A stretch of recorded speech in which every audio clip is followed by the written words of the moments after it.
1. The deed book was not where I left it. A thin trail of red desert dust ran across my kitchen table, as if someone had dragged a finger from the door straight to my name on the cover. I stood there, with the kettle hissing and the late sun bending through the grimy window, and I knew something had crossed the threshold without asking. In Las Vegas, 1999, the air itself felt pawned. Lights from the strip flattening the valley every night, while survey flags crept closer by day, little red tongues licking at the edges of our pasture. I am 70, and I keep my receipts in a cigar tin that once rode in my father's truck, back when the highway was a two-lane scratch and the night had stars. The tin was still beneath the sink, heavy with folded years, but the ledger, my father's block letters, my own careful notes about wells and fence lines, and the irrigation ditch we fought the county to keep, had been moved from its usual shelf. The chair I never pull out was set 2 inches from the table. Someone had sat here, squared their knees, and studied what was mine. The dog didn't bark. He knows our family too well. That thought made something in me go quiet. My son had my temper, and my daughter, my mother's soft voice. Both had keys. My brother lives downtown behind a pawn shop, keeps a suit for court and another for funerals. My sister collects church bulletins, the way casinos collect smudged fingerprints. We all know the way to this kitchen. We know where the coffee is, the extra matches, the oilcloth I spread when I write checks. I boiled the kettle dry before I realized it. The whistle gone hoarse, metal buckling into a complaint. I killed the gas and opened the window. Outside, the wind moved across the alfalfa stubble in a low hiss, the kind of sound that makes memory stand up and take attendance. I thought of my father's hands, scarred from wire and weather, laying the deed book on our first proper table. The year, the well finally steadied. A book like that is a spine. You don't shift it without reason. On the floor near the door, I found a curled slip of paper with a phone number scissored off at the edge. A handwriting I recognized from birthday cards that arrived late and signed in a hurry. The paper smelled faintly of cologne my son never wore when he came to mend things. He saves that for the city. He had been here while I was at the co-op. He had sat in my chair and opened what he should have left closed. I pressed the paper flat against the table with my thumb and felt the pulse in the wood. I told myself there could be an innocent errand. Taxes, some form the county dreamed up to make land into a puzzle, but innocence rarely drags dust across a table like a warning. I slid the deed book back to its place and set the cigar tin on top of it, as if weight could keep faith. Then I took the truck down Charleston, past the marquees shouting promises, past men selling time in small chips, and I drove to the edge where the valley thins, and you can hear yourself think. That was when I heard my last name spoken as if it belonged to a parcel, not a man. The noise came from the diner booth behind me. Low voices, the clink of spoons, a realtor's calm tone working around a map. I didn't turn, just watched the reflected neon crawl along the silver trim of the counter. A woman said, "The old man will sign if they all lean on him." A man answered, "He doesn't have to sign if the majority holds the property." Their confidence sat on my shoulders like a second rancid coat. Majority. In my family, that meant children, siblings, a nephew with a shiny watch and a mouth big enough to swallow promises whole. I paid without finishing and stepped into the dusk. The mountains sat black against a purple sky, and the desert's smell was a mixture of creosote and heat that had nowhere to go. I remembered the year the flood came down from the wash and took 2 calves and most of our topsoil. Afterward, we picked our land out of the muck by memory, not by stakes. Memory is a fence too, but men who talk in booths prefer lines that can be moved with a pen. Back home, the kitchen had cooled. The dog lay with his chin on his paws, tracking me with his eyes. I pulled the bottom drawer of the hutch all the way and reached to the back for the cloth-wrapped map my father and I marked in pencil over 3 winters, the pencil lines going silver where age rubbed at the graphite. The corners had tiny pinpricks where we tacked it to the wall. On nights, the wind sang meanly, and we plotted which patch to reseed, which ditch to dredge, which neighbour to outweight. I spread it on the table and studied the borders like a general who knows the war is not noble, but is his to fight. I traced the fence line with my fingertip and counted the names I knew would stand together if someone promised them a fast salvation. I knew where the weak boards were in our blood and where the gate was that we never latched because we trusted anyone wearing our last name. The dust on the table lifted when I breathed, settled again in a thin film on the survey notes. The kettle ticked as it cooled, like a watch you forget to wind. I folded the map along the crease my father taught me to follow, and I understood they were already inside the fence. I kept hearing that sentence in my head as the night folded itself around the house. The desert doesn't do soft darkness. It presses against the windows like a held breath, waiting for something to crack. I left the lamp burning low on the table, the map still warm from my hands, and sat without touching the coffee I poured. The silence was not the absence of sound, but a presence in its own right, patient, deliberate, and heavier than the heat. The first real proof came from my sister's voice, carried on the thin wire of the telephone. She spoke of shared responsibility and new opportunities, words too smooth to belong to her naturally. My sister's true speech was blunt, country-born, often cutting without knowing it, but tonight her tone was measured, like she'd practiced it in front of someone who would correct her. I didn't ask where she was calling from. I knew the sound of a borrowed room in the echo behind her words. Midway through her talk, I heard paper shuffle on her end, deliberate, as if she wanted me to picture it. That was when I realized she wasn't trying to convince me. She was testing me, fishing for a reaction to carry back to whoever was listening beside her. "You've done enough with that land," she said, each syllable stretched like cloth over a frame. "It's time it worked for all of us." The word worked clung to me. My family had never thought of the farm as an employee before. It was a body in which we all had bones. Now they were talking about breaking it down, selling its organs one by one. I let her talk until she felt bold enough to suggest meeting as a group at the courthouse. That was the small twist in the knife. She wanted me to come into their chosen room, where my voice would sound small against the marble, and where signatures were easier to collect than fence posts. I said I would think on it, using my father's tone, the one that made people stop fidgeting. She hung up with a note of false cheer, but I could hear the whisper just before the line died. "He's going to fight." It wasn't meant for me. After that, I took the shotgun from the rack, not because I expected a midnight raid, but because the feel of its stock grounded me. I set it by the door, the way my father used to during branding season, when strangers would drive slow past the gate. The dog shifted in his sleep, but didn't wake. Outside, a wind had risen, dragging grit across the porch boards like fingernails. That was when I noticed a new set of tire tracks curving just short of the barn. Not from my truck. These were thinner, newer, belonging to someone who came in quiet but close. The dust told me they'd been there since late afternoon, before the diner, before the call. They had stood in my yard, close enough to see the curtains move when I checked the stove. I followed the tracks until they disappeared into the hardpan by the fence. There, wedged between two posts, was a folded brochure from a property developer I knew by name. Slick men in pressed shirts who saw the valley as an uncut diamond. On the cover was a smiling couple standing on land so green it was almost cruel to the eyes. Inside, my farm was just another square, shaded pale yellow, marked "Available pending owner transition." Owner transition. I stood there in the dark with the wind in my ears and read those two words until they no longer sounded like English. Back inside, I locked the door, an act more symbolic than secure in this house. The lamp had burned lower, throwing long shadows across the map.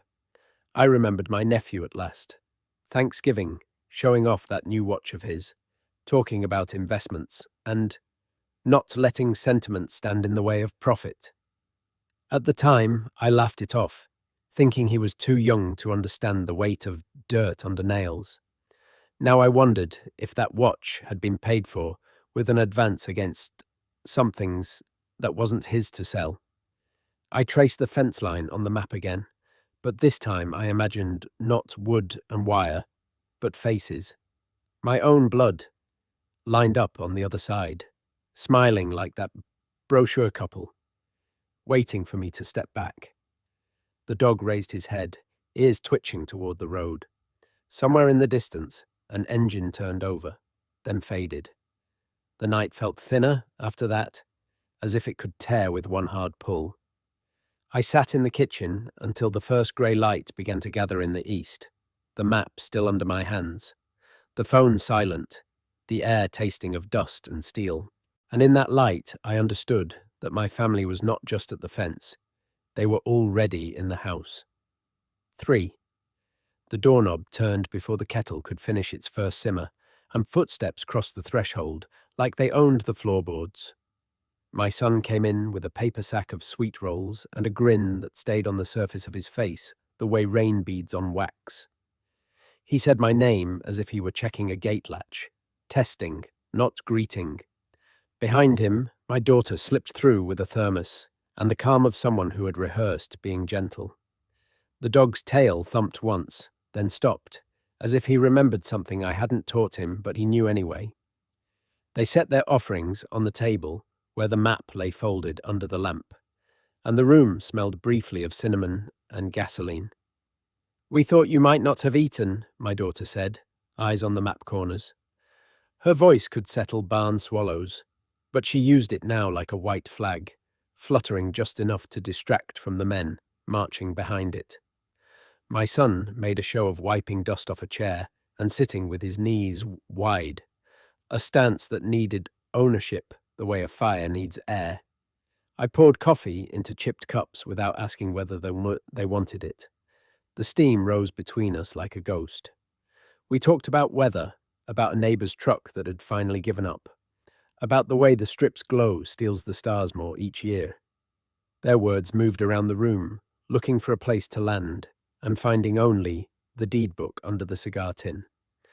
Halfway through my son's story about a contractor with a bad back, I saw the corner of an envelope peeking out from under his jacket. The paper had the stiff confidence of official things, the kind of paper that believes it can change the shape of a man's life. That was when I understood they had not come to talk. They had come to present. My daughter reached for my hand as if she were studying my pulse. "We've been thinking," she said. "The taxes are heavy. The water allotment could shift. It's time to consider new stewardship." The phrase settled like grit in my mouth. New stewardship was a stranger's way of saying eviction. I set my cup down carefully and slid the map away from their fingers. "Who taught you those words?" I asked. My son smiled at nothing in particular. "We've been meeting," he said. "Family meetings. You were always busy. Someone had to figure out a future." At the 70% mark of my patience, I asked to see the envelope. He hesitated, then placed it on the table, tapping the flap with 2 fingers as if waking it. Inside were photocopies, quitclaim deeds bearing the signatures of my brother and my sister, inked in a courthouse I recognized by its seal. The dates were last week. The notary's name was one I'd heard whispered at the diner years ago when a neighbor's boundary jumped a fence overnight. The small twist came printed in neat type at the bottom of the second page. Mailing address for tax notices had been changed to my nephew's apartment over the pawn shop. He had been collecting our warnings and stacking them somewhere I couldn't see. I tasted the metal of the kettle in the back of my throat. My daughter watched my face and mistook my quiet for surrender. "You'll be comfortable," she said. "We can set up a little place near the park with the shade. Close to doctors." She said doctors like rain. Useful, inevitable, a force you make room for. My son folded his hands and added, "They're offering above market. It's a kindness, Dad." That was when I caught the deeper cut. Beneath the copies, pressed like a leaf, lay a letter from the developer describing a majority interest pathway, a plan that worked to the law like a crowbar: lift the siblings, shift the nephew, lean on the children, and the old hinge gives. Their confidence wasn't a rumor from a diner booth. It had a letterhead and a schedule. I stood and felt my father's chair push back against my knees. The dog rose and placed himself between me and the door, a habit from branding days he had never needed to forget. "You've used my name where it doesn't belong," I said, each word slow enough to carry weight across the table. "You've let strangers teach you to speak over your own blood." My son stared at the map, as if it contained a trick he had missed. My daughter's hand tightened around the thermos until her knuckles paled. Outside, the wind dropped and the silence pressed its ear to the window. I gathered the papers, squared them against the wood, and slid them back into the envelope without signing anything, without saying yes, without doing the one thing they feared most: yielding. "We'll meet," I said, "but not here, and not in your borrowed room." I told them the courthouse would do, where walls remember promises and judges can smell varnish overwrought. Their smiles dimmed, just slightly, the way bulbs do, right before a storm takes the line. "I will bring the map to a judge and make each of you swear whose hand moved the pen." 4. The words hung in the kitchen like the smell of struck matches, sharp, undeniable, and warning of heat to come. My son's eyes narrowed just enough to show the first crack in his confidence. My daughter looked toward the window, as if she could step through the glass into a different conversation. The envelope sat between us, heavier than its paper could account for, as if it had drawn in the weight of all the years we had built on this land. I did not expect them to argue. When a pack senses the alpha still has teeth, it changes tactics. My son leaned back, forcing a laugh. "Dad, no one's fighting you. We just want this to be easy." Easy. In his mouth, the word was a solvent meant to loosen bolts that had held for generations. My daughter poured more coffee she knew I wouldn't drink, her hands steady now that the cards were on the table. In the half-light, I could see how alike their postures had become. Shoulders squared, spines straight, the faint tilt of the head that comes from expecting others to yield. They had learned it from watching me stand at the fence line, but now it was aimed inward, a stance turned against its own source. Halfway through the uneasy silence, my brother arrived. No knock. His boots carried the smell of the strip's alleys: stale beer, metal, and something burnt.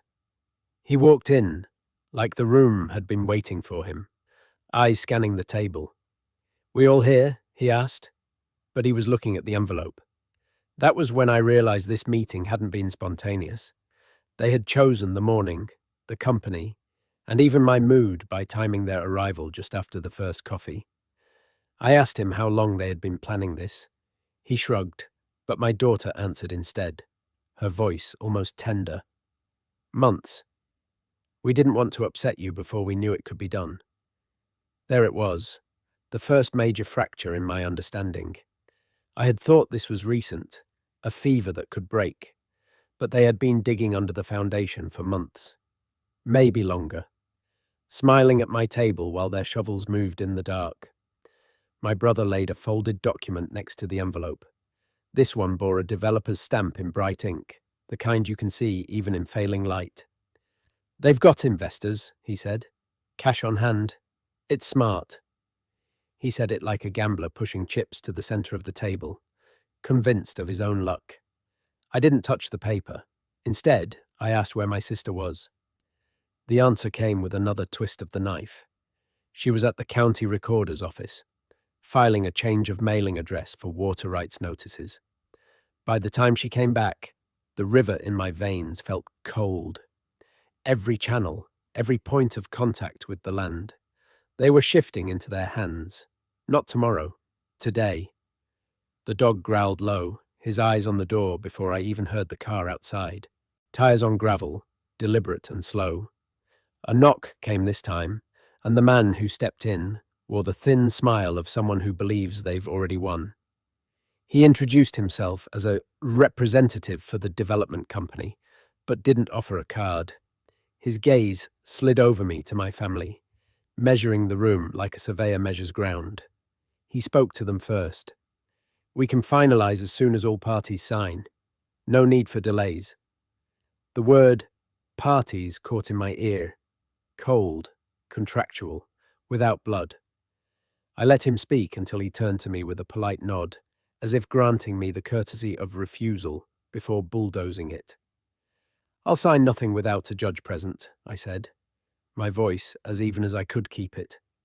He smiled, not with his mouth but with his eyes, the kind of smile men use when they believe resistance is just another step in the process. The room tightened after he left. My son picked up the envelope. My brother gathered the stamped paper. My daughter stood too quickly and knocked over her cup. None of them looked at me as they left, one by one, into the sun-bleached yard. I stayed at the table, the map under my hand, the edges frayed from use. Through the open window, I heard my son say to my brother, "He'll come around. They all do." And in that moment, I knew this was not about land anymore. It was about whether I could be bent. 5. The thought stiffened my spine the way a cold wind can harden a man's back. I rinsed the cups, set them upside down to drain, and felt the house stand with me. Old wood, old nails, nothing fancy, but everything true. The map waited under the lamp like a witness who had sworn to tell it straight. I drove to the courthouse after the heat had lifted off the road enough that the tires didn't sing. The strip's glow lingered even by daylight in the glass of downtown offices, but the clerk's counters still smelled of paper and dust and old ink. I carried the map, rolled in a tube my father used to keep his invoices, the edges softened by years of handling. The guard at the door nodded. We had seen each other at auctions and during the bad water rulings. He knew the look of a man coming to carry a burden the long way. At records, the ceiling fans turned slow, moving more memory than air. I asked for plats and deeds connected to our parcel, back beyond my father, if they had them. The clerk, Mrs. Alvarez, hair pinned tight, eyes bright and unfooled, peered at the legal description I wrote on her pad. "Your father came in with this same script," she said, tapping the section township range numbers. "He was stubborn." I didn't argue. Stubborn is just loyal in hard clothes. She disappeared into a back room with shelves stacked like canyon walls, and while I waited, I studied the postings board. Notices about liens, foreclosures, water hearings, paper battles where men lost whole years in a paragraph. My name wasn't there yet, but I could feel the empty space where it wanted to go. That was when she came back with a thick file and something else, an envelope sealed in brown paper, the kind used when things are meant to outlast the hands that seal them. "It was flagged to your father's parcel," she said, "held for pickup by you." She turned the envelope so I could see the scrawl across the front. "John," when the talk turned sideways.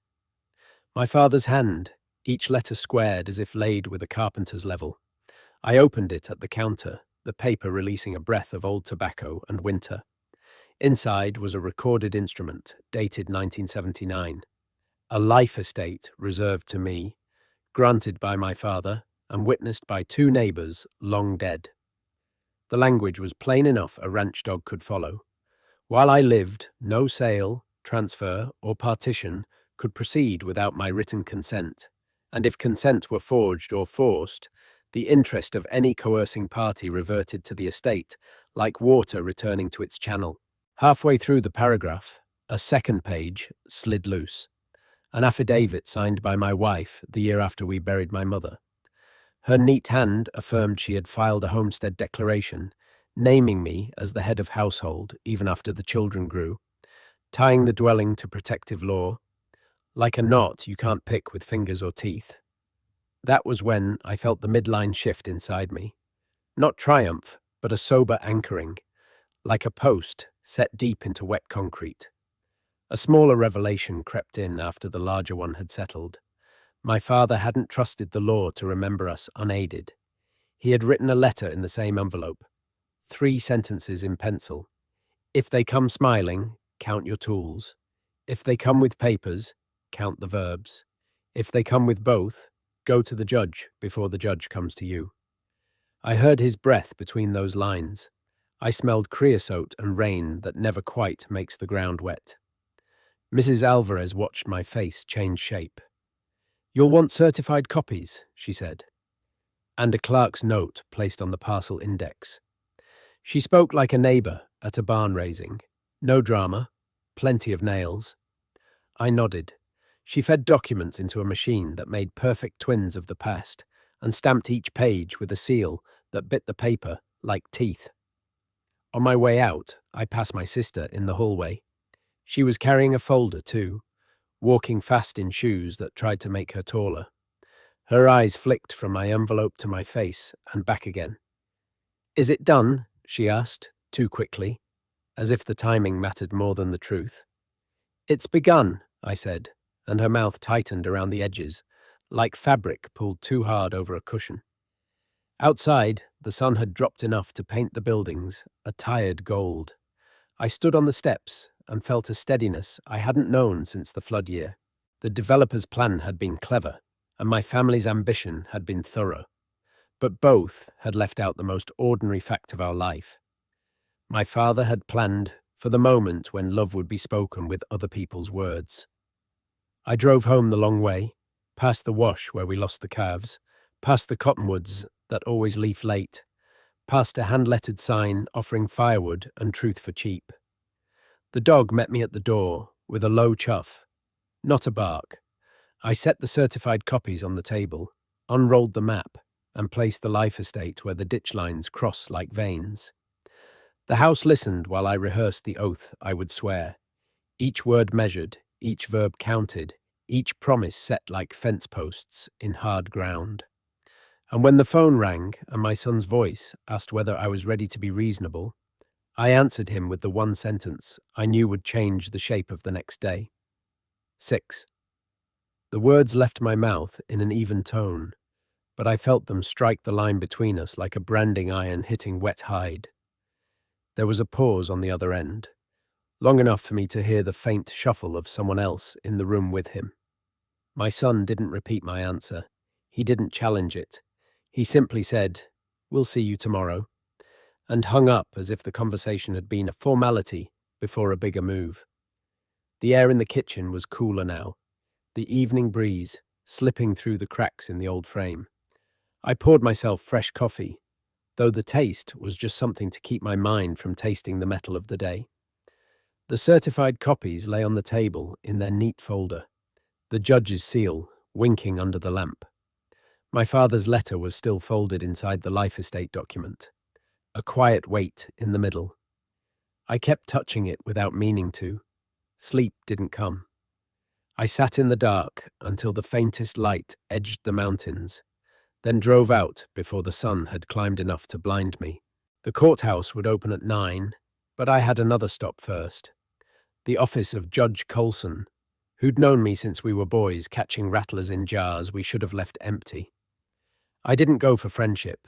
I went for the fact that he respected paper when it carried the weight of truth. When I showed him the life estate, his eyes narrowed the way they do when a man sees a move he should have expected, but didn't. "This changes everything," he said. "If they've already signed anything, it's smoke now. But you know they'll fight you another way." I nodded. They've been fighting me another way for months. Halfway through his review, he looked up. "Do you want me to file an injunction this morning?" The question was practical, but it carried an edge, like asking if a man wanted to load a rifle before the first hoofbeats reached the ridge. "Yes," I said. "And I want notice served to every name tied to the parcel since my father's death." His pen moved quick, scratching the request into the shape the law could use. I left with stamped orders and a court date 2 weeks out. The papers rode beside me in the passenger seat, strapped in under my old jacket. On the road back, I passed my nephew's truck heading the other way. its bed loaded with rolled blueprints. He lifted a hand but didn't slow. The look on his face wasn't surprise. It was calculation, the way a poker player glances at a pot he still thinks he can win. At home, I found the mailbox flagged down, a sign it had been opened, though I hadn't sent or received anything in days. Inside was a single envelope with no return address. The handwriting was my sister's, but slanted, hurried, like she'd written it in a car. It held only one line: "You don't know everything Dad promised." The words were neither threat nor warning, but something in between. That was when I felt the ground shift under my memory. My father's preparations had been meticulous, but there had been years I was away. Service, work in other counties, years where promises could have been made without my ear to catch them. If she knew of a bargain hidden from me, the fight ahead might not be as straightforward as I thought. I set the note under the map and studied the fence lines again. This time I marked with a pencil, not just the borders of the land, but the people, each name, each connection, each likely weakness. The dog sat close, watching my hand move as if he knew the drawing was more than just lines. My son's plot had been direct, my brother's opportunistic, my daughter's dressed in silk. But my sister, she had always preferred to move under the skin, where the cut isn't seen until it's deep. Near sunset, the phone rang again. This time it was my brother, his voice thick with the satisfaction of someone who believes the tide has turned. "Got word you've been busy at the courthouse," he said. "You might want to save yourself the trouble. We've got papers too." His laugh was short, and he hung up before I could ask. I sat at the table, the note from my sister staring back at me, the certified documents heavy in their folder. The wind outside picked up, hissing through the alfalfa stubble like a fuse burning toward something inevitable. And in that restless sound, I realized the fight ahead would not be settled by law alone. It would be settled by what my family believed they could take without touching the fence. 7. The wind wrote its opinion on my windows, and the house seemed to lean forward to hear it better. At dawn, I drove to the co-op, because trouble always travels the same back roads as supplies. Men were stacking alfalfa pellets and talking flood insurance. Nobody said my name, which meant everybody already knew. I signed for salt blocks and left a folded notice with the cashier, a copy of the injunction request, posted like a nail in a barn beam. Before I reached the door, old Frank Brewer with his crooked hat called after me, "Watch the ditches. Folks move water before they move fence." He didn't smile when he said it. I took that advice straight to the lateral canal. The sluice gate wore a rime of dried mud from years of faithful work, and the measuring staff my father carved still stood, its paint faded to a polite ghost. Flow was low, too low for a Thursday after the allotment, but the padlock on the gate shone with fresh brass. Not my padlock. Someone had switched it in the night, a cleaner mouth on an old throat. I felt the same heat in my chest as the day I cut barbed wire from a calf's leg and saw how deep metal can lie without noise. Halfway along the ditch, I found footprints where no neighbor had reason to walk. City soles, small pebbles pressed into rubber-like punctuation. That was when I heard a truck door slam up on the road and saw my nephew climbing down with a clipboard and an expression he'd practiced in mirrors. He carried himself like a man who had been promised applause. "You can't be here," he said, though the ground under both of us bore my father's boot prints, if you knew how to look. "Waterboard business." He tapped the shiny lock with one finger, light as a blessing. "We're standardizing access." "Who's standard?" I asked. His smile didn't bother traveling to his eyes. "Times change," he said. "Old arrangements get adjusted." He let the word hang like a tobacco thread. I stepped into the ditch and pushed my boot toe against the gate. Flo shivered, a thin, reluctant pulse. I pictured my sister at the recorder's office, my brother downtown, my son in a conference room, learning how to measure a father with a yardstick he didn't earn. Unlock it, I said. He shrugged. Don't have the key. The midline moved right then, not in my favour, but in Clarity's. Behind his bravado, I heard a second engine idle. A sedan with tinted glass sat on the pullout, and through the windshield I could make out the developer's man, watching us with the patient interest of a banker reading weather. They were testing where I'd brake first, at the gate, in the yard, or under the courthouse lights.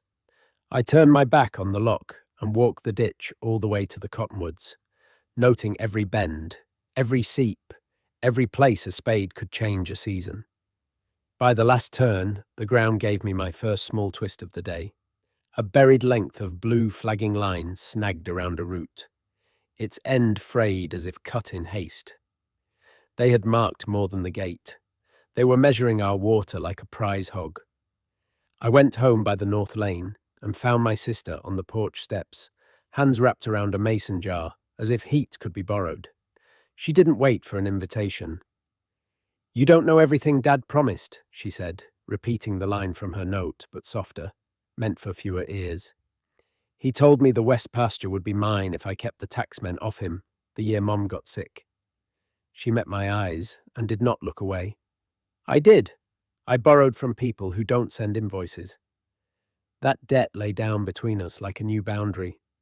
I remembered the winter she came by with a cracked lip and a story about her fall, and I understood the interest on promises can be paid in more than dollars. "You should have told me," I said. She shook her head. "You were gone. You were always gone when the bad things needed names." Her confession didn't absolve her. It explained her angle. She wanted the west pasture parceled out as penance and payment. My brother wanted cash. My son wanted relief from the quiet fear that he was less than the land that made him. My daughter wanted the problem solved without stains. The developer wanted all of us to think our wants could be braided into a rope that would lead me gently away.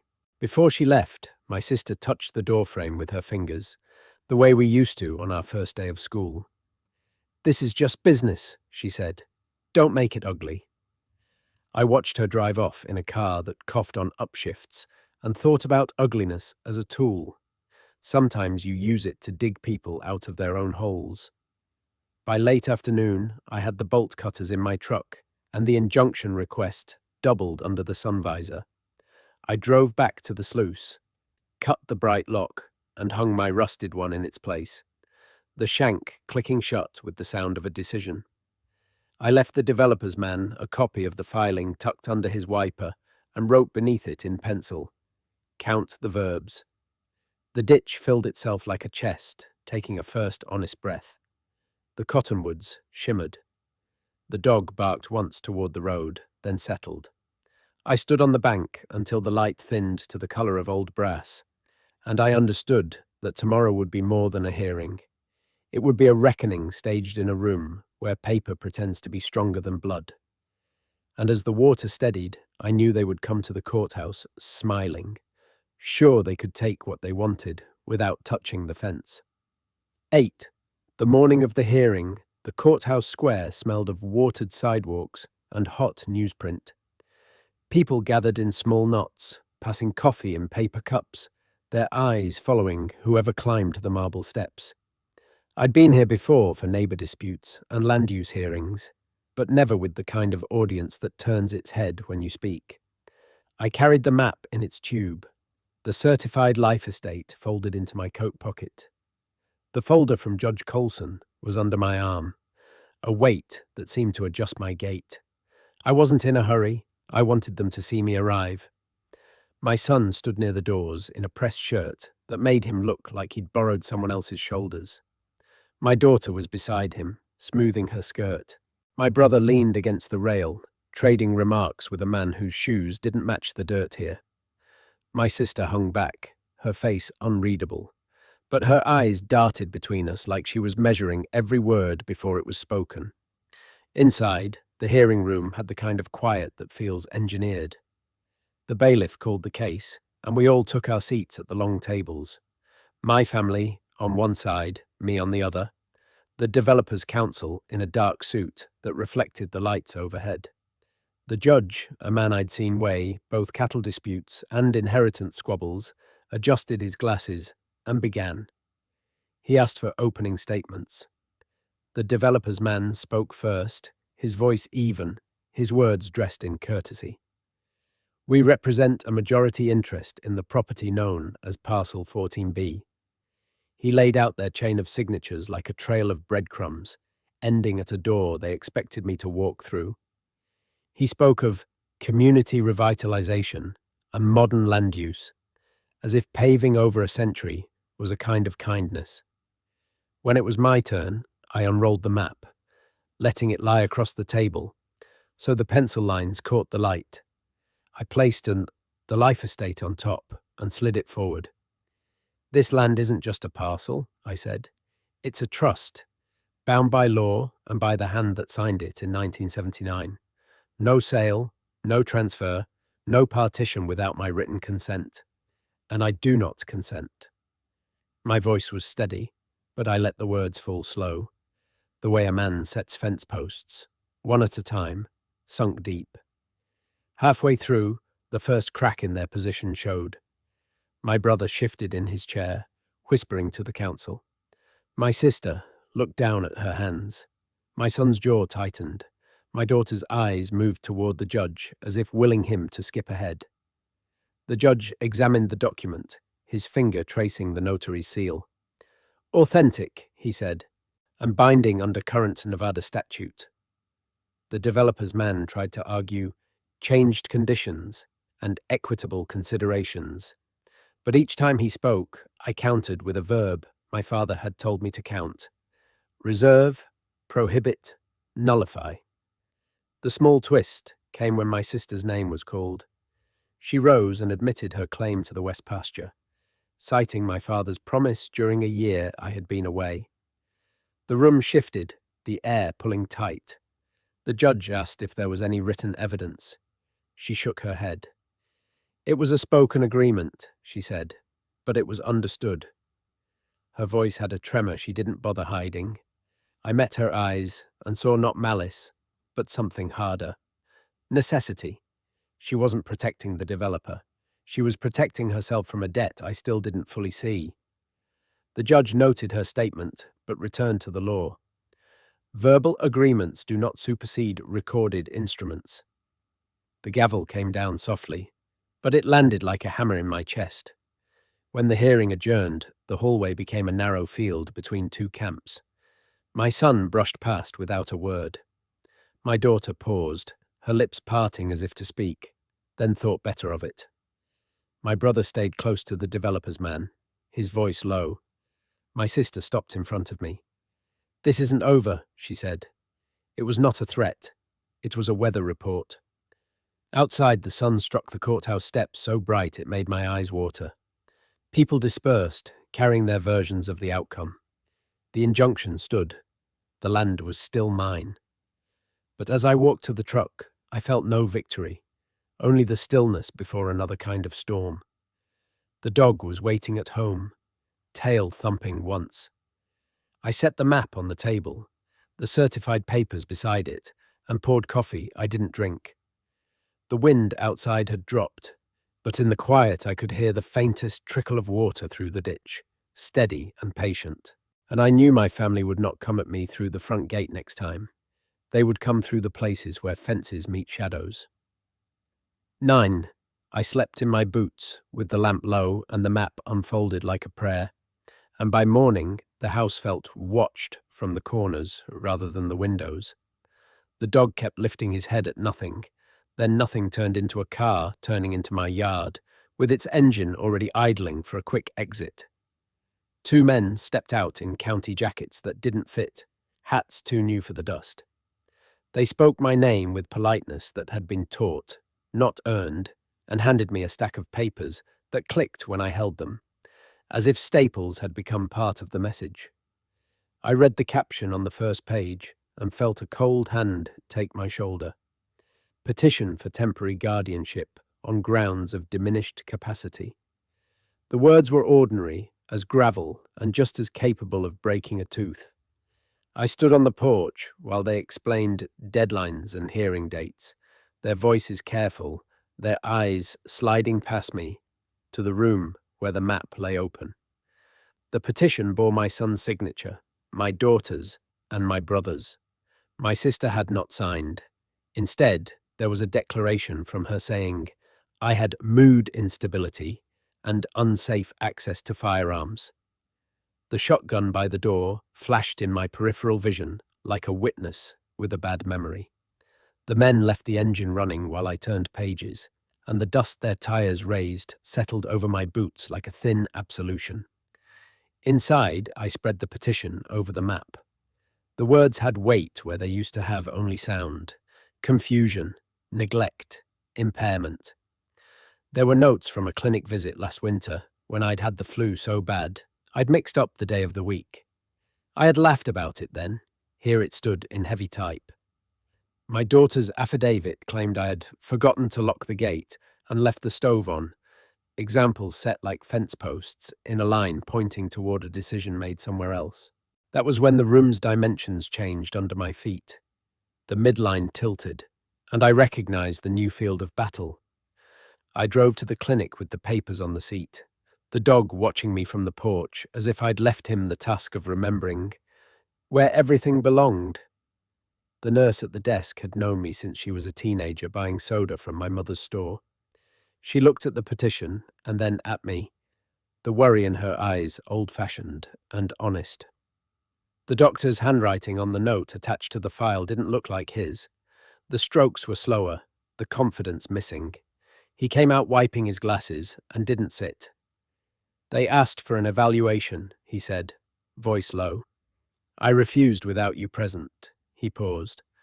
They brought another letter later, typed, with my name at the bottom. I didn't write it. He showed me the copy. My name was spelled right, which the doctor never managed, but the phrasing was wrong for him. Too clean, too eager to arrive at a conclusion. I wrote down every verb the letter used. Appears, suggests, indicates, and felt my father's pencil in my hand again. The clinic promised a statement for the court, but promises are not sandbags against a flood. They are just sacks waiting for the weight. Back at the farm, the mail had come. In it was a cassette tape in a cracked case and a note in my daughter's tidy hand. For the judge, if needed, Mom's wishes. I almost dropped it. My wife's voice lived in my head the way the ditch lives in summer. Steady, necessary, and taken for granted.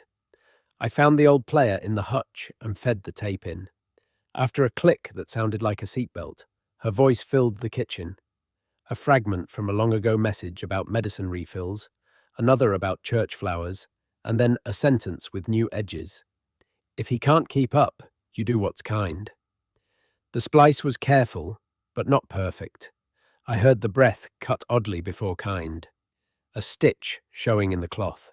I rewound and listened twice more, my hand on the player, as if it were breathing. My daughter had not meant to lie. She meant to build a bridge between what she feared and what she wanted, and she laid it with pieces of my wife's voice. The ugliness of it was practical, not theatrical, and that made it heavier to lift. By evening, the developer's sedan rolled slow past the gate and didn't stop. The dog followed it with his head and then looked at me as if to ask whether I still knew the names of things. I walked the fence till the moon came up thin and white, checking wires, noting where shadows collected like water in low spots. Guardianship could nullify consent. It could turn my life estate into a polite suggestion. If they won that, my no would become silence they could interpret. I sat at the table and wrote my answers in a clean hand, listing the years, the harvests, the renewals, the taxes paid on time, every fence replaced, every winter survived without asking for anyone's blanket. I slid the cassette into an envelope and labeled it in pencil. Fragments. I took my wife's homestead declaration in both hands and read it aloud to the empty room, each word a post driven deep. The house listened like an elder who knows grief and does not interrupt. The phone rang once at midnight and stopped, the kind of call made to check if a man sleeps. The wind had stilled and the ditch ticked gently in the distance. And in that small, taut quiet, I understood the second storm had already formed. This time, it would try to move me from myself before it moved me from the land. 10. The first storm had been about signatures, about paper that could be folded and hidden. This one was about erasing the person who could sign. That made it slower, more patient, like a snake warming itself on the threshold until you forget it's there. At first light, I went to see Colson again. He read the guardianship petition with his glasses low and his lips pressed tight. "They're trying to make you a passenger," he said. "If they win this, you won't even be able to hire me without someone's permission." He tapped at the life estate with his index finger. "This will survive as a document, but it won't protect you if they strip you of the right to speak for yourself." I told him about the doctored clinic letter, the cassette tape, the way my daughter had cut and spliced my wife's voice. He sat back hard, the chair creaking. "That's fabrication," he said. "In this county, that's still a sin. The law knows how to punish, if you can prove it." I pulled the tape from my coat. "Then we prove it." Halfway through our talk, the mid-hook came. Colson leaned forward and said, "You know, they'll expect you to fight them in court, but they won't expect you to bring the fight outside of it." He suggested we petition for an independent evaluation before their motion could be heard, and to do it publicly enough that the courthouse crowd would be talking before lunch. A man's reputation could sour quick in a small valley, sometimes faster than the law could sweeten it. We drove together to Dr. Patel's office on the edge of town. The man had no stake in ranches or water rights. His patients were mostly retirees and casino dealers, trying to hold off bad backs. The evaluation was straightforward. Questions about dates, names, the order of seasons. I recited them the way I recited fence lines, with no hurry but no gaps. When we were done, he signed a statement in blue ink affirming I was competent to manage my affairs, without limitation or oversight. His wording, not mine. Outside, I saw my nephew's truck parked half a block down. He was leaning on the hood, talking into a phone, but his eyes never left the clinic door. He didn't look surprised to see me, just irritated, like a man whose bet had been called too early. He didn't wave. Back at the farm, the ditch's murmur felt louder than usual, as if it knew something was coming down the channel. On the porch sat a cardboard box, no return address. Inside were photocopies of my father's handwriting, pages from his ledger, but in each one, key phrases had been blacked out. The pattern was too deliberate to be vandalism. This was the ledger my family had taken when I first found the dust trail on the table, returned now with its spine broken and its meaning cropped. At the bottom of the stack was a single fresh page, typed, reading, "History is what people agree to remember." No signature. I set the box on the table and studied the blacked-out lines until my eyes hurt. The smell of marker was still strong, meaning it had been done recently. My brother's hand wasn't steady enough for this kind of work. My daughter wouldn't waste time on it. My son had the patience but not the subtlety. That left my sister, who knew exactly which lines carried weight and which could be cut without changing the outer shape. She had always known how to make something look intact when it was already hollow. Toward evening, I heard the crunch of gravel and saw the developer's sedan ease up to the gate. This time he got out. His suit jacket was off, his shirt sleeves rolled, the performance of a man here to work things out. He stood at the fence and didn't open it. "There's an easier road than this," he said. "Let the guardianship pass, and you can keep the house. No need to keep bleeding for the rest." I told him my father's house didn't bleed. It bit. His smile didn't change, but his eyes cooled. "They'll come to you with their best faces," he said, "but the papers are already moving." He left without another word, dust trailing behind him, like something unfinished. That night, I didn't light the lamp. I sat in the dark with the dog at my feet, listening to the distant hum of traffic from the strip and the closer rhythm of the ditch. The box of redacted pages sat in front of me, and I thought of my father's warning. If they come with papers, count the verbs. The ones left visible were telling. Assign, convey, divide. And in that silence, thick with ink and intention, I understood the next strike would not aim at the land or my name. It would aim at the story itself, so no one would remember what was taken. 11. The thought moved through the house like a draught that knows every crack. I lit no lamps. I let the dark hold all the shapes of what was mine, so I could count them by memory instead of sight. I began with the ledger they had returned, its pages blacked into obedience. I ran my thumb along the cut edges and felt where the knife had snagged, where haste had made the line wobble. The dog breathed slow at my feet. Outside, the ditch whispered like an old man who doesn't want to repeat himself. My father's pencil lay on the table where I'd left it after the hearing. I picked it up and slid it into the ledger spine, a rib set back where it belonged. At first light, I went to the shed, my wife once called her winter room. Cedar chest, quilts folded like seasons, canning jars holding a year that never fully arrives. The chest still carried her soap smell, a remnant that had outlasted the labels on the jars. Beneath a quilt my mother pieced during the drought, I found an oilcloth bundle tied with twine. Inside were onion skin carbons of ledger pages, dated by my father's habit of underscoring the month like he was double-barring a song. The copies were faint but legible where it mattered. They were his way of betting against fire and forgetfulness. Halfway through the stack, I found the midline kink I'd been expecting and not wanting. A page headed West Pasture Contingent. My father's block letters laid out a promise to my sister in the year of the hospital bills. She could claim the West, 40, if and only if the taxes were kept current by her own effort, and the homestead remained intact, with a countersignature to be made when our house is secured. The countersignature line was there, clean and waiting. It had never been signed. The condition had stood like a gate that looks open until you try to ride through it. I sat on the chest with the page in my hand and listened to the house settle. My sister had not lied about the promise. She had carried it the way a person carries a folded map, believing the road will be there when they unfold it. But the map lacked a bridge. My father had left it that way on purpose, trusting the right moment would tell him when to sign. He died before it came. That kind of unfinished care cuts two ways. I brought the carbons inside and laid them beside the redacted ledger.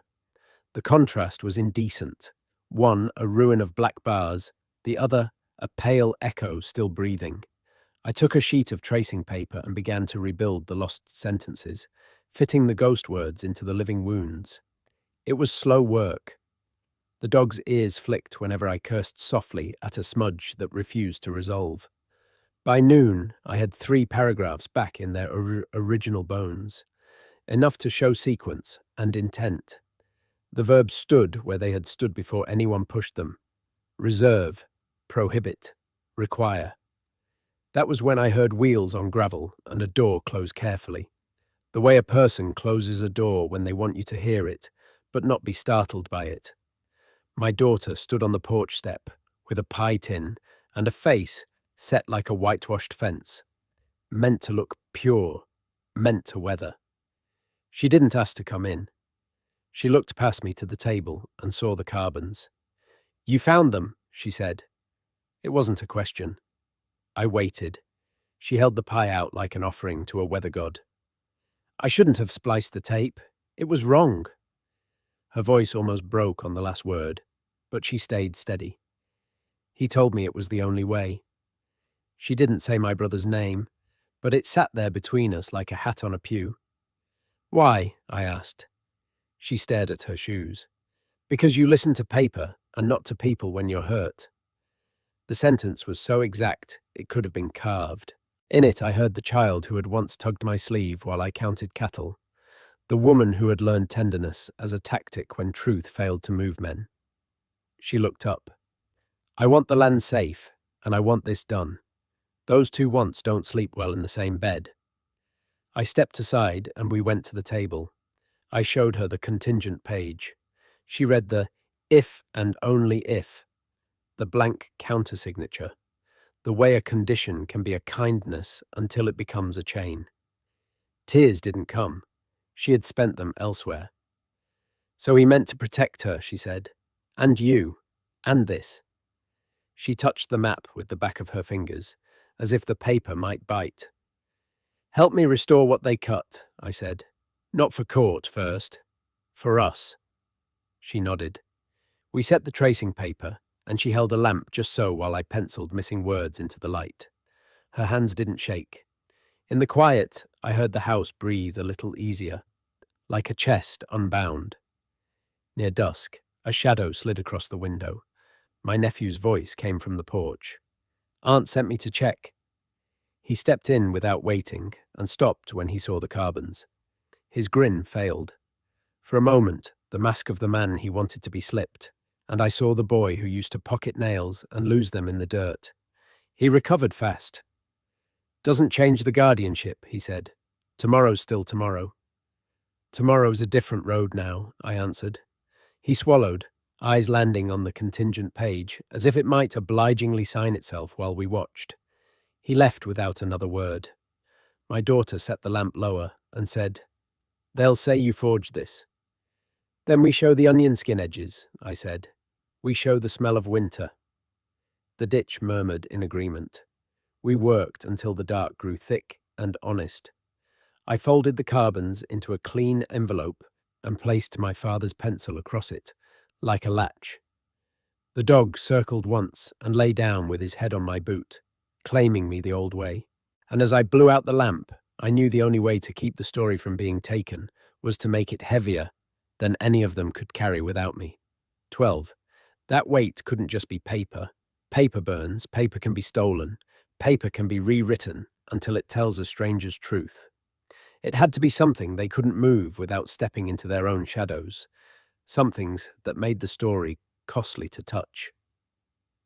At first light, I drove to the Historical Society 2 towns over, a place my family never bothered with because it didn't sell feed or liquor. The woman at the desk wore her hair in a braid thick as a rope and had the look of someone who knew how to keep moths from the truth. I laid the carbons and the contingent page on the table, explaining only that these were pieces of our valley's history and that they needed to be preserved under the Society's custodial archive. Her hands moved gently over the pages, but her eyes were sharp. You want these on record? She asked. Record and display, I said, where anyone looking for the truth can find it. She pulled a ledger from beneath the counter and began entering details in her precise, looping script. Once it's here, she said, removal requires a majority vote of the board and proof of ownership. I thought about my family in that boardroom, trying to talk past the smell of cedar and old ink. They'd have to admit the documents existed before they could try to take them, and by then, they'd already be losing. By mid-morning, I was back at the farm. The sky had that thin, brittle blue it gets before the wind comes hard. My daughter's car was in the yard, her door open, but she was nowhere in sight. Inside, I found her in the kitchen with the tape recorder. She looked up, caught. I'm erasing it, she said, fingers tight on the buttons. All of it, no more pieces for them to use. The reel was half wound, my wife's voice flickering in and out, like light underwater. I stood in the doorway and listened until the tape went blank. She pulled it out and handed it to me. Throw it in the ditch. I can't. Halfway through lunch, the mid-hook came. Not from her, but from the phone. It was Coulson. The guardianship hearing's been moved up, he said. Tomorrow. They're claiming urgent cause, possible self-neglect. I looked around the kitchen, at the clean plates, the firewood stacked by the stove, the maps and papers laid in neat order. They won't find it here, I said. Then they'll try to find it in you, he answered. That afternoon, I walked the perimeter, checking each gate, each stretch of wire. I wasn't looking for trespass. I was looking for the places where shadows collect in daylight, the hollows where people can stand and watch without being seen. At the north fence, under the windbreak, I found a pile of cigarette butts, fresh enough to still smell. Whoever had stood there had been watching the yard for hours. By evening, my brother drove up, alone this time. He came to the porch but didn't sit. "You can't win this one," he said. "Even if the judge rules for you, you'll still be here with us waiting. You'll wear down." His voice was almost kind, and that was the sharpest edge of it. "You all wore me down years ago," I said, "but the posts still stand." He left without argument, but his truck idled at the gate longer than it needed to. I watched him from the window until he finally pulled away. The dog stayed by the door, ears forward. The ditch's sound had changed, a quicker run, as if it too was bracing for tomorrow. After dark, I took the blank cassette and my father's pencil to the shed. I placed them in the cedar chest under the quilt, alongside a photo of the farm in the flood year and the old tin of receipts. Not because they had value to the court, but because they were part of the ballast, the weight that makes the story too heavy to move.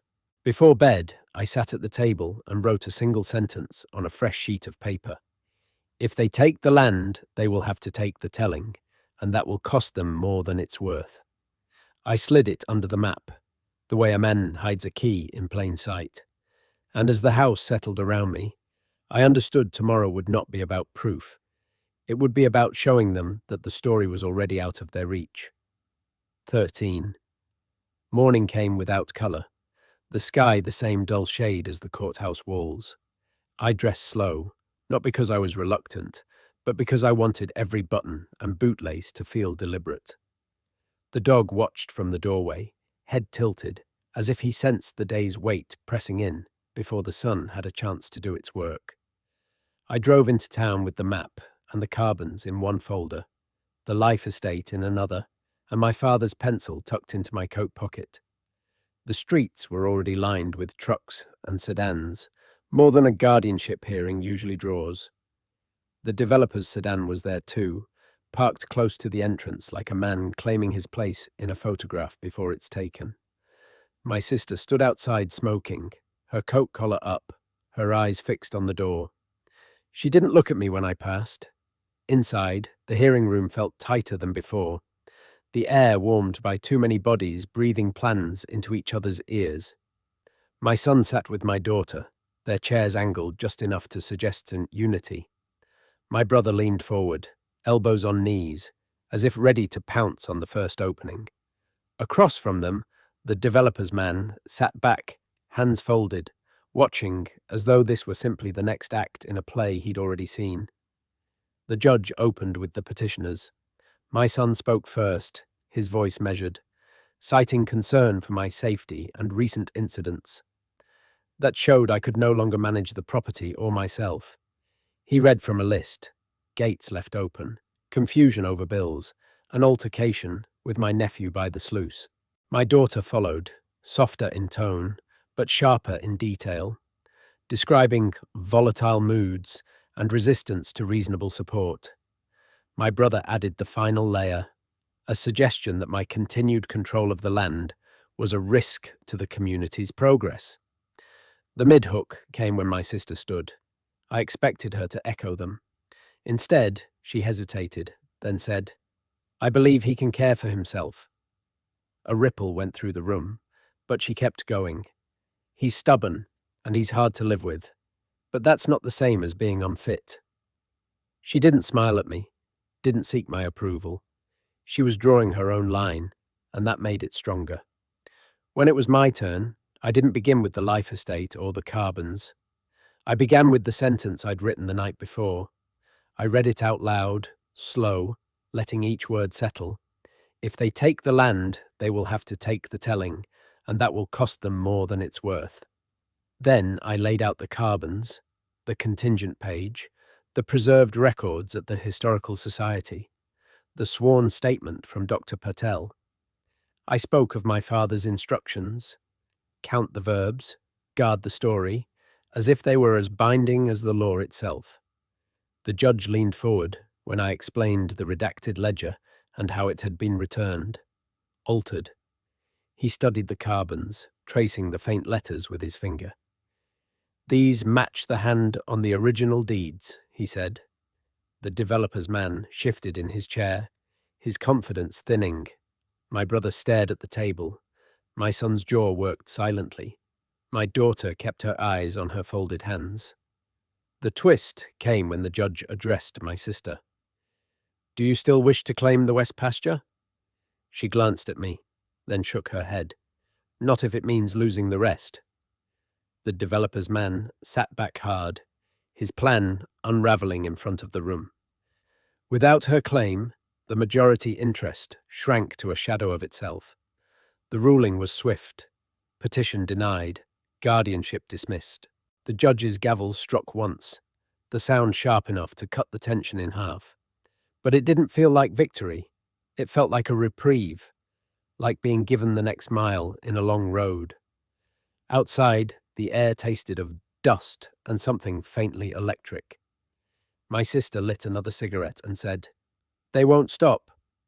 "Neither will I," told her. She didn't answer, just flicked ash into the wind. I drove back to the farm with the dog's head, leaning against my arm, the carbons safe in their folder. The ditch ran steady, its sound like breathing. And as the sun slid low, I knew the fight had shifted again. Because men who lose the land will come for the ground you stand on inside yourself. 14. That kind of ground is harder to fence, and once someone starts digging there, the holes don't fill in clean. I spent the evening walking the yard, not looking for trespass, but for signs of where I'd already been breached. The porch boards creaked differently under my boots. Small things, but in a fight like this, small things turn into markers. The next day was quiet in the way a loaded room is quiet. No visitors, no phone calls, no cars idling at the gate.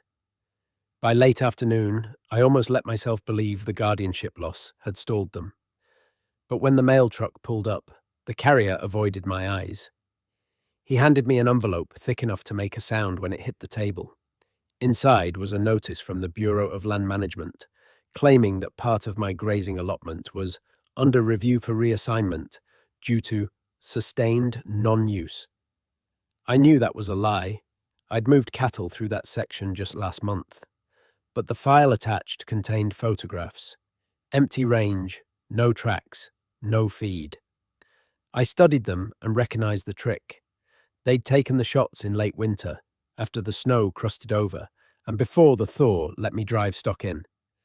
That was when I felt the hook set deeper. They weren't just coming for what I owned. They were coming for my credibility. Halfway through those thoughts, I caught movement at the south fence.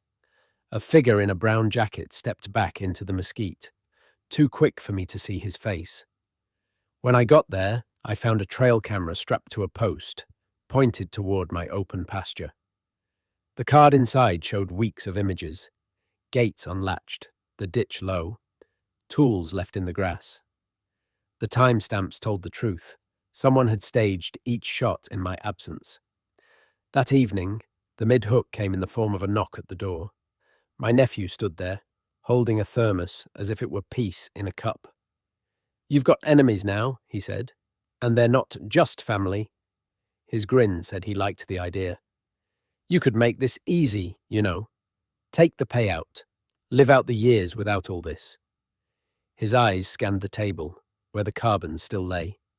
"History's heavy," he added. "Some men break carrying it."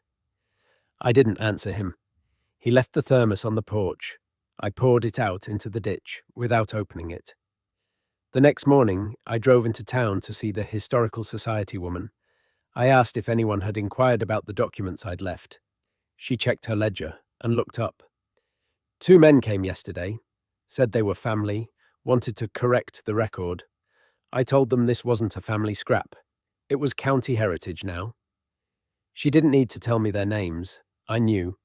My son for charm, my brother for muscle.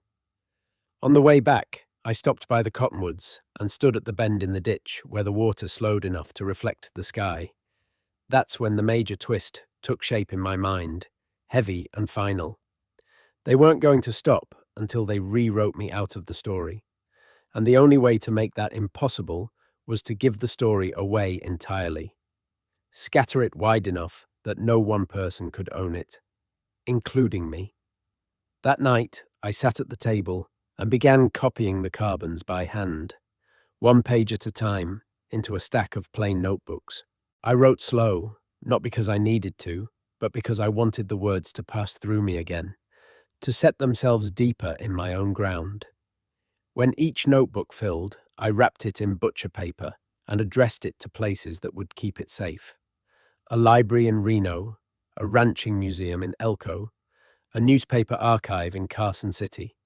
No return address, no explanation beyond property records and oral history to be retained. By midnight, the first 3 were ready to post. The dog lay at my feet, his breathing steady as the ditch outside. I left the lamp burning, the map open, the carbons still in their folder. If they wanted to take something tonight, they could take the bait. Before bed, I stood at the porch rail and looked out over the dark pasture. The wind was up again, moving low through the grass like someone walking in from far away. Somewhere beyond the fence, a coyote barked once and went silent. And I knew that before this was over, they would force me to choose between keeping the land under my boots or keeping the truth in my hands. And one of those was going to be lost for good. 15. The choice wasn't far off anymore. It had the shape of a storm on the horizon, the kind you can smell before you see the sky darken. I woke before dawn, not to the dog or the wind, but to a silence that felt rehearsed. Even the ditch seemed to be holding its breath. I made coffee and sat at the table with the map spread wide, my father's pencil resting in the crease where the ditch lines crossed. The carbons were stacked in their folder, the notebooks for mailing, waiting in a burlap sack by the door. I could feel the day pressing in from every side, asking which I would protect when both couldn't be saved. Just after sunrise, a vehicle rolled into the yard. My son climbed out first, then my brother, then 2 men I didn't know. Plain jackets, blank eyes, the kind that carry orders instead of opinions. My daughter was last, her hands shoved deep in her coat pockets. They stopped short of the porch, as if some invisible line held them there. "We're here to finish this," my brother said. "You can walk away with something, or you can be carried out with nothing." His voice wasn't loud, but it was shaped to cut. My son nodded toward the sack by the door. "We know what's in there. Give it over, and we'll leave the farm as part of the settlement." Halfway through his pitch, my daughter's eyes flicked to mine. No signal, no plea, just a steady look that told me she knew what was about to happen. I stood, walked to the door, and picked up the sack. The dog rose with me, a low growl in his chest. My son took a step forward, thinking the handoff was already his. Instead, I walked past them toward the cottonwoods, the sack swinging lightly in my grip. No one followed at first. They must have thought I was playing for drama. But when I reached the bend in the ditch, I pulled open the sack and began dropping the notebooks, one after another, into the water. The current took them quick, the butcher paper darkening, the words inside turning to a blur as they spun away. By the time the first of them ran to stop me, half the sack was gone, the truth scattering to every mile of the valley. "You're insane," my brother hissed, grabbing my arm. I pulled free. "You wanted the truth so bad you'd choke on it," I said. "Now it's everywhere. Go gather it if you think you can." My son stood frozen, watching the last notebook disappear around the bend.